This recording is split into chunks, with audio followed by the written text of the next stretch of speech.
গল্পের নাম তোমাতেই মুগ্ধ আমি, লেখিকা সামিয়া, পর্ব 30। রায়হান ফোন কাটতেই মেহরিন মনে মনে বলল, মেহরিন শালা খাটাস লোক একটা, সবসময় আমার হুমকির উপর রাখে। এই মেহরিনকে ধুরে কোন দুঃখে যে ওনার সাথে আমার পরিচয় হয়েছিল আল্লাহ ভালো জানে। এই বলতে বলতে নিচে নামলো আর বলল, মেহরিন চাচি আম্মু খাবার দাও। সালমা ইসলাম খাবার নিয়ে আসলেন আর বলল, সালমা ইসলাম কিরে মা এত দেরি হলো যে নামতে? মেহরিন রায়ার কথা কিছু বললো না। মেহরিন ওই অনেক ক্লান্ত ছিলাম তো তাই দেরি হয়ে গেল। সালমা ইসলাম আহারে খেয়ে নে মা। তারপর মেহরিন খেয়ে নিল তাড়াতাড়ি, খেয়ে ওপরে চলে গেল। রুমে যেয়ে মোমোকে কোলে নিয়ে বলল, কিরে মোমো কী খবর তোর? হ্যাঁ। মোমো ম্যামও করতে লাগলো আর মেহরিনের গালে আদর দিয়ে বলল, মেহরিনও আদর করে দিল মোমোর সাথে।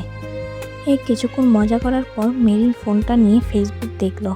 কিছুক্ষণ তারপর কল লিস্ট চেক করলো আর মেসেঞ্জারে দেখলো রিয়া আর লাবণ্য মিলে একটা গ্রুপ করেছে। মেহরিন সেইখানে একটা কল দিল। কল দিতেই রিয়া লাবণ্য দুজনে ফোন রিসিভ করলো। রিয়া কিরে মেহরিন কী খবর? লাবণ্য হ্যাঁ মনটা খারাপ মনে হচ্ছে, কী হয়েছে রে জানো? মেহরিন ভালোই আছে কিন্তু। রিয়া কিন্তু কী হয়েছে মেহরিন?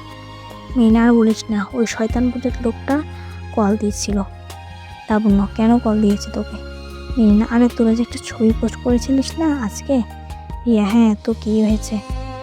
ওই ছবিতে কয়েকটা ছেলে আমাকে নিয়ে অনেক কিছু কমেন্ট করেছে আর ওই পোস্টটা রায়হান স্যার দেখছে, দেখেই আমায় ফোন দিয়ে হুমকি দিল যে আমি যদি ওই পোস্টটা এখনই ডিলিট না করি আম্মুকে বলে দিবে।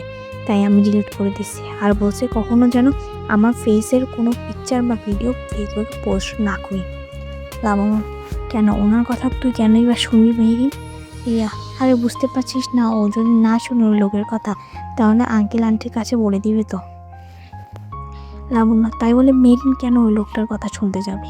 তিনি বাদ দে তো, ওনার কথা ভালো লাগে না। রিয়া আচ্ছা তো কোচিংয়ে আসবি না তোরা? লাবণ্য হ্যাঁ আসবো। মেহরিন হ্যাঁ আসবো।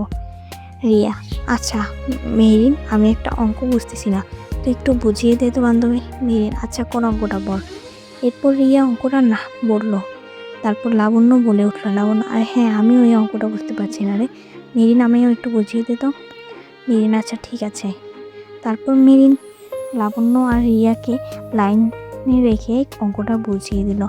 মেহরিন বুঝতে পারছিস নাকি আবার বোঝাবো? লাবণ্য না না তুই এত ভালো করে বুঝাস মেহরিন, আর এত ধৈর্য তোর কলেজের স্যার ম্যামদের থেকেও ভালো বোঝাস তুই। রিয়া ঠিক বলছিস লাবণ্য, আমি কোনো অঙ্ক না বুঝলে মেহরিন বুঝালে ঠিকই বুঝতে পারি। মেহরিন হয়েছে রে বাবা, তোরাও তো শুরু করলি আমার প্রশংসা করা। এখন কোচিং যাওয়ার জন্য রেডি হব, ওকে? আল্লাহ হাফেজ। লাবণ্য আচ্ছা আল্লাহ হাফেজ। রিয়া আল্লাহ হাফেজ। এই বলেই কল কেটে দিল সবাই। তারপর মেহরিন একটু বারান্দায় গেল, এখনও দেরি আছে কোচিংয়ে যাওয়ার জন্য, তাই বারান্দায় গিয়ে দোলনায় বসলো মেহরিন। বসে আকাশের দিকে তাকিয়ে ভাবতে লাগলো, মেহরিন এত বড় একটা শহরে তোমার ঠিকানা কিছুই জানি না, শুধু নাম ছাড়া।